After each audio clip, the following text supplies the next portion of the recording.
great to see you here. So, 150 million downloads and a solo developer. How it could appear at all? And that's what my talk is about. My name is Alex Petrus, I'm 42, and for the last 17 years, basically half of my life, I'm making mobile games as a solo developer, without a constant team. And I could create 7 games that were released and were downloaded more than 150 million times. I will show you my games, will share my business model, how do I work with publishers, and why I prefer it not to build a team and to stay small. But the main goal of my presentation is to show you that there are many ways how to make games. And this way to stay small and keep making games for a long time exists. And it's not just a luck. So in typical company there are different roles, they communicate between each other, but still all see the game only from one side. But when you are a solo developer, then you have to play all roles, to have all skills, and it gives you very unique experience. Because actually you can see and understand the game from all sides at the same time. But in general, you just sit at home, create the game, find the publisher, and your games are downloaded a million times. And let's check out my games.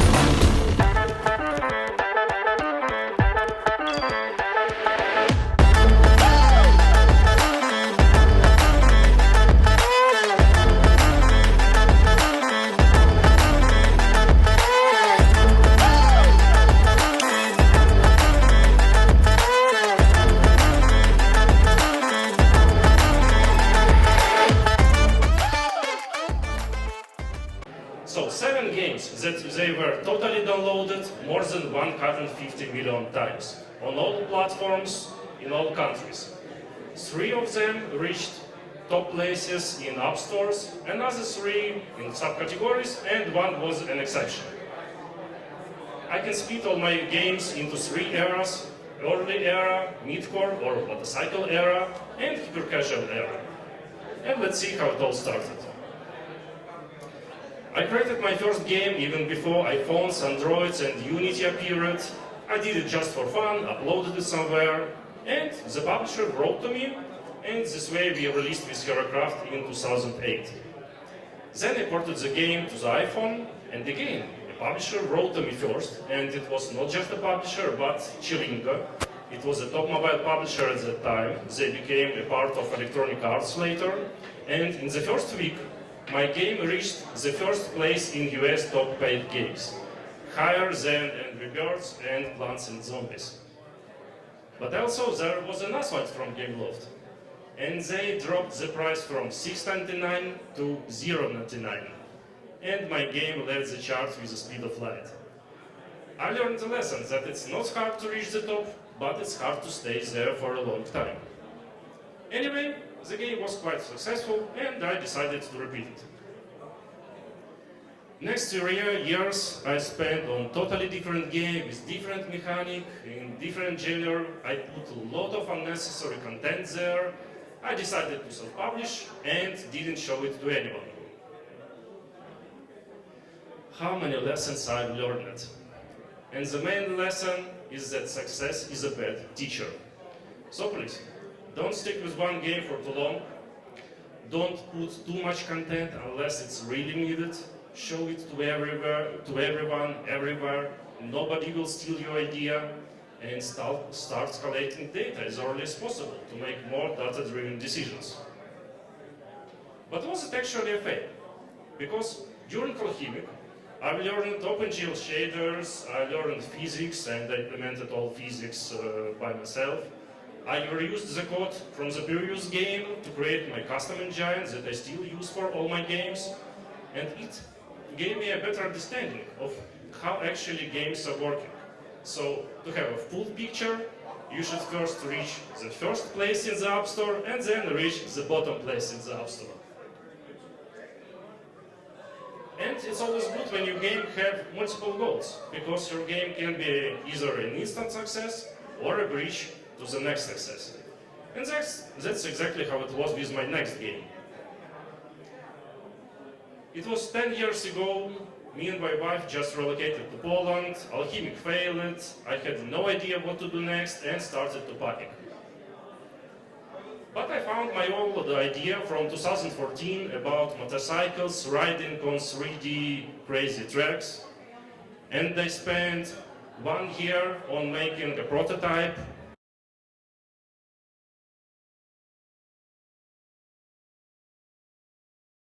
And I showed it on 2 conferences and started to look for a publisher or an investor. Very quickly I realized that investors don't invest in individuals. So I wrote to all possible publishers, and the one who was the fastest and the most interested were Vivid Games from Poland. And the most important thing is that they give me a team, dedicated team. And we worked full time, and I realized that actually the publisher can be my team. We worked very closely, and in the first year we did tens of launches, totally changed the art style. The game got all possible featurings, and in general it's mostly based on organic traffic.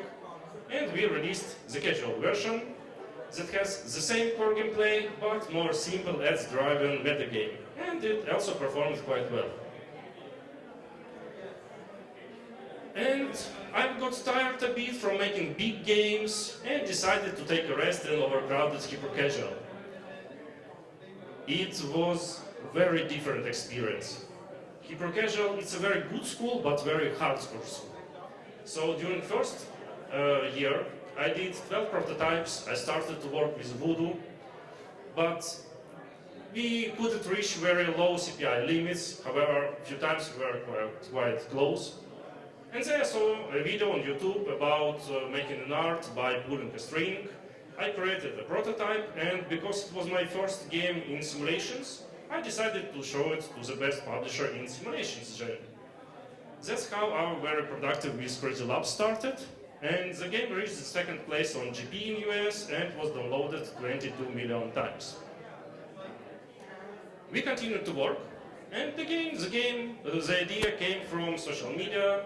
And because publisher found it, they made a tender. So 3 studios were fighting whose prototypes will show the best KPIs. And I won this tender, probably because my wife helped me, and at some moment my working place looked more like a beauty salon. The game passed scaling and monetization very quickly, and the game reached the first place on GP, and it's the most downloadable my game. It was downloaded 54 million times, and this number keeps growing each day. The next game was very similar to Make Up, but this time everything was very, very different. Because crisis happened in 2024, and I got stuck on the prototype stage for 1 year. Once I reached the KPIs, they already changed it. And again, and again, and again. But anyway, at the end, with Crazy Labs, we could beat those KPIs. The game was released, it's now in the live ops stage, and it was already downloaded 19 million times. So, 7 games, different publishers, in different time, on different markets. Looks like it's a working model. And let's look closer in the one typical game. Here you can see the cash flow and 3 main stages. Prototype, production, and live ops. Prototype is my favorite stage, because here I can just experiment with new mechanics. It's a moment of pure creativity, and I shouldn't think about art, meta, and monetization. But cash flow is 0, so you can't stay here for a long time.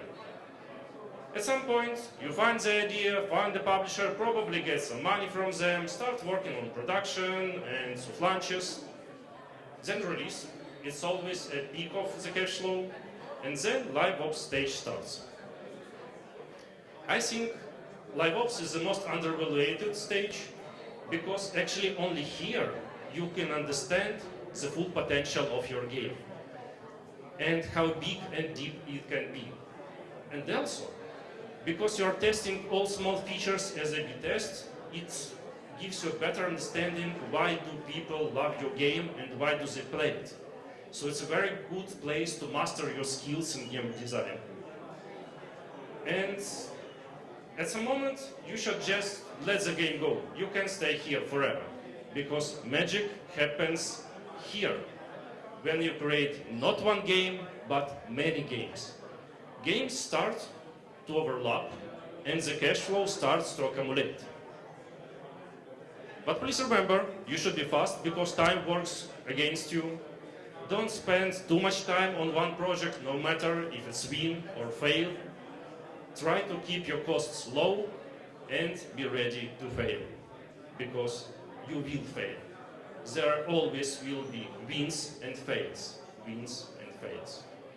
And you are as strong as you are strong in your weakest moments. And somehow I should compare my games to understand do I grow or not, and I have a magic formula for it. The total revenue from your game divided by active development time. By active development time, I mean the time range between your first prototype and the moment when you end the live ops. So it's a constant value, and the revenue keep growing while your game is live. But I felt that something very important is missed here. So the second version looks like this. How fun was it to create the game, and which technologies you could develop or which knowledges you could get? Because I came to the conclusion that making games should be always fun and make money. If it's not fun, if you are not excited, if there is no fire in your eyes, and especially if you are a small team or a solo developer, you will just burn out very quickly. If it doesn't bring you money, you physically won't be able to continue. So always fun and make money. Always both together, and I think exactly in this order. And if you convert this formula into an action, it's always good to make games that have better KPIs and brings you more money. Work only on the best ideas and make the process as fun as possible. Create your technology base and things that you can reuse later. And work as fast as possible and just make games that will live longer. 5, 7, 10 years. It's absolutely real numbers. And all my games have publisher. Why do you need publisher at all? Because usually most of publishers are also game dev studios. And when you work with them, you can see and learn how to make games, how bigger studios are making games. At the same time, stay independent.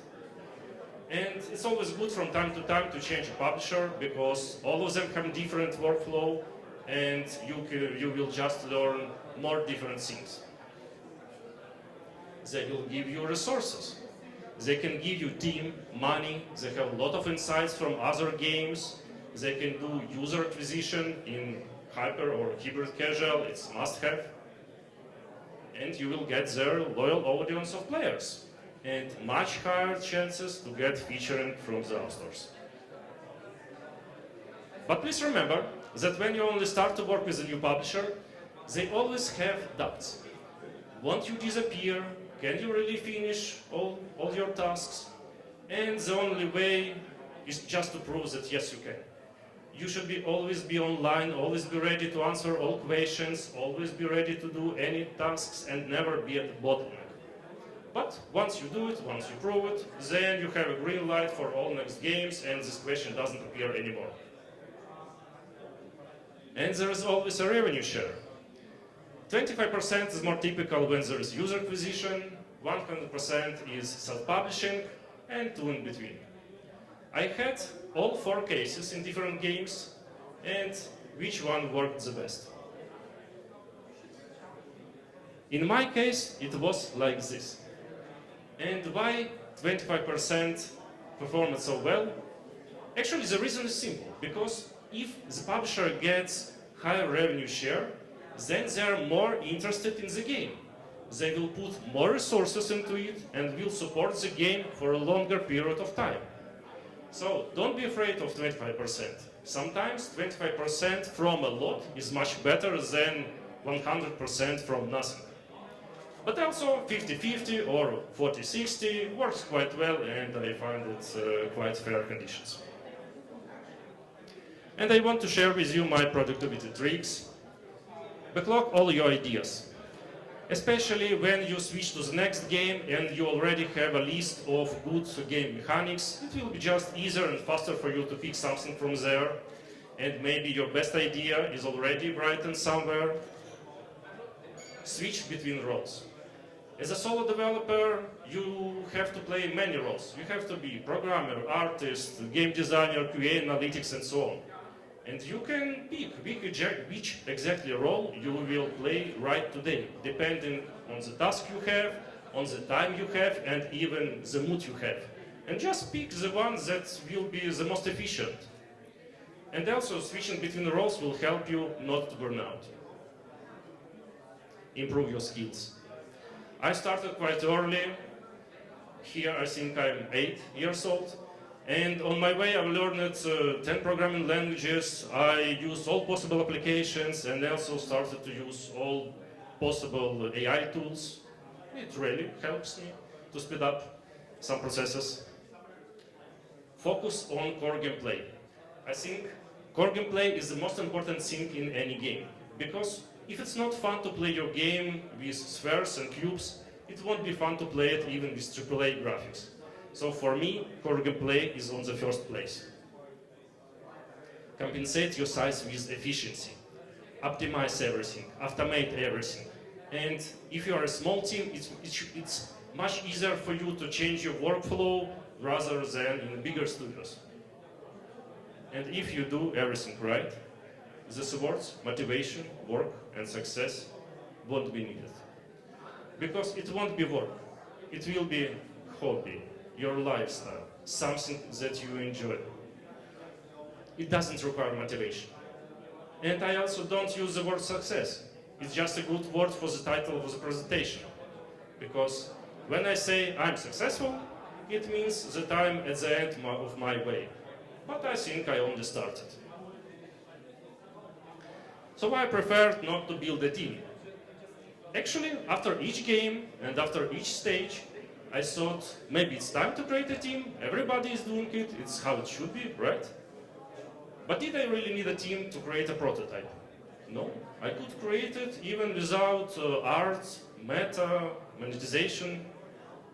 Maybe I need it for production, but then publisher could give me all resources and even part of their team.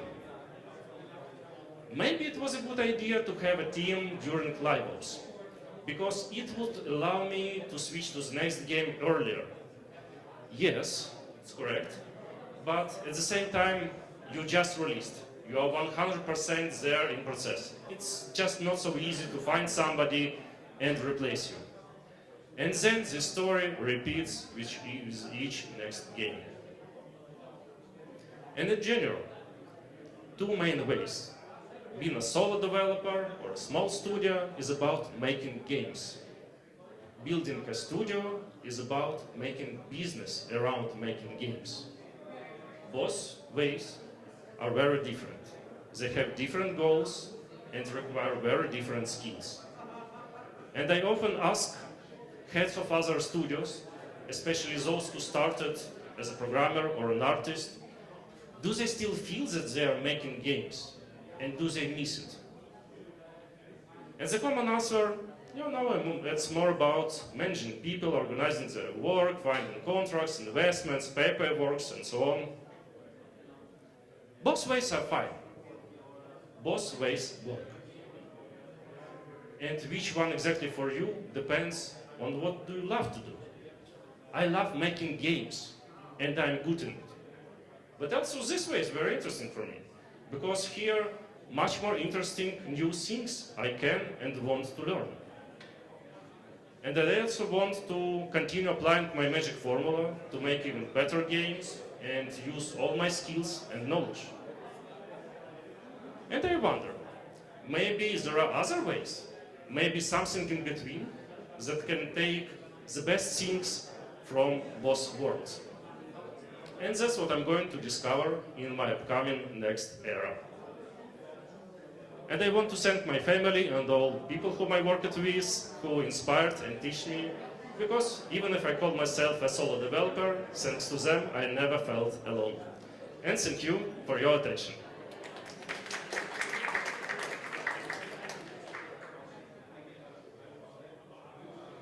We have some time for questions.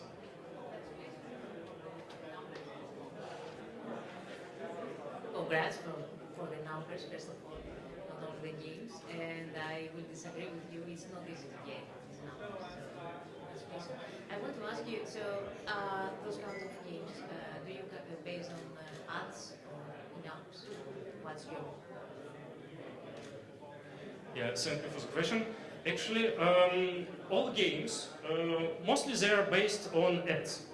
But we tried to put in apps there. Some games also have subscription, but still ads is a main driver, like maybe 80%. In some games it's even 90%.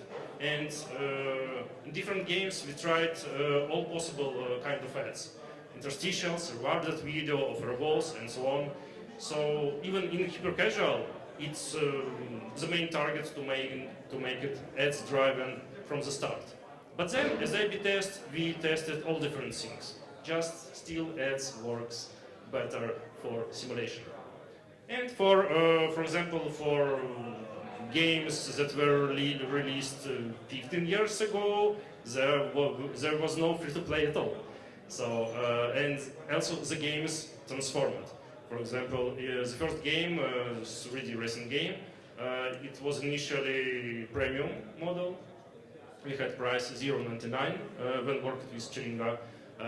Then we made it free-to-play when free-to-play appeared in general. But now all new games are ads-driven. Thanks for the talk, Alex. Okay, here my voice is a bit weird.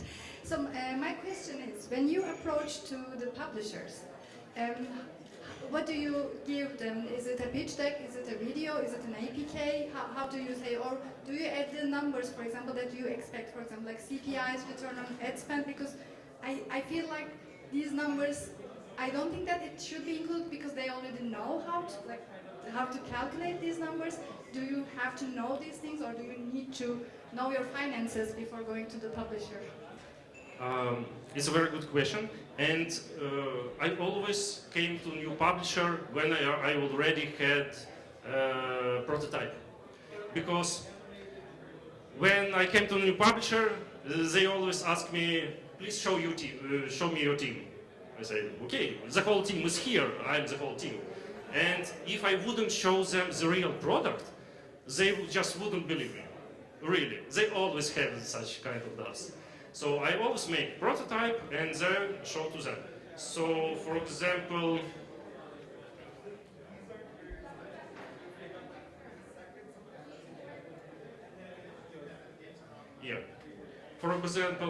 this game, publisher found me. First I created the game and then publisher appeared. It was exception, so publish. Here also, I had a prototype with absolutely different art. It had a realistic style, and I showed it to publisher. They were interested, and only then in process we tested like 5 different art styles and decided to make it. But again, I spent 1 year to make a prototype, and the prototype was very solid. This game also, first I created a prototype and then showed it to the publisher. Otherwise, I would have the same questions. And these 3 games are the only games that I did with the same publisher. And once I showed them that yes, I can work fast, not worse than bigger studios, They gave me these games actually.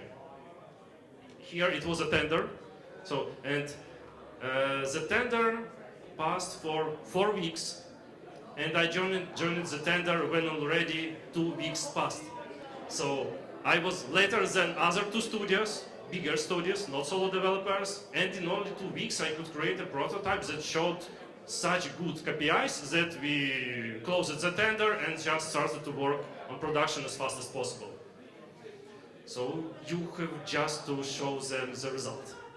Okay, to summarize, they are interested in the product, not the financial stuff that you are expecting that the game would make in revenue-wise, right? It's just the product, and they see it. Okay, this game we could work on it, and then they go for it. Okay, they are interested in KPIs, especially in hyper casual. Everything is covered with data. Each click, absolutely everything, so many data, and all data is analyzed. They have very complex formula to predict something, how much can they earn at the end, and of course, money is the end point for them and also for me. So they publisher starts to test the game from the first days until the last days. Just the way how do they do it, and which exactly tests do they run. It can differ on different stages, like prototype, then monetization, then scaling, then worldwide release, and many games actually, for example, can pass only 2 stages, but stuck on scaling and don't move further. Thank you. Yeah, I want to clarify and follow up. I want to understand if you are spending money to do some kind of soft launch, so you have the KPIs before you go to the publisher. And I understand probably for your last games, because you are the same publisher, maybe this is not the case, but I'm asking because I know that other developers, they have to do that. Because if you go with a prototype that is playable, most of the publishers in the hyper-casual market they will not care. They want to see KPIs. Either they will say, okay, maybe they're going to spend some money for a very quick soft launch to see, okay, 1 day irritation, 7-day irritation, 30-day irritation, or you have to spend some money first to get the numbers and go to a publisher and say, yeah, this are the numbers. Now you can take it and scale it. Yeah, good question. Actually, I didn't spend even $1 on testing the game and making soft launch. And with Alchemix, my second game that failed, I soft launched it, got some KPIs, bad KPIs, then I showed it to publisher, and when you come to the publisher with already launched game, the first thing that will do, show us your KPIs. And of course KPIs are bad, otherwise you wouldn't go to them. So you show them bad KPIs, then they don't expect anything good to them, and they told me, like, you know, better you didn't do a soft launch. First, show it to us. Together we will think how can we improve it, and only then we will test it in the way how it should be. So then I learned a lesson that if I have a prototype, I will show it everywhere. To all publishers, on conferences, indie showcases, anywhere, but not in the store. Again, I heard about different stories which were different, and it worked actually when you already have good KPIs, and then you need some money or some resources to scale it. Yes, it also exists, just I don't have such story.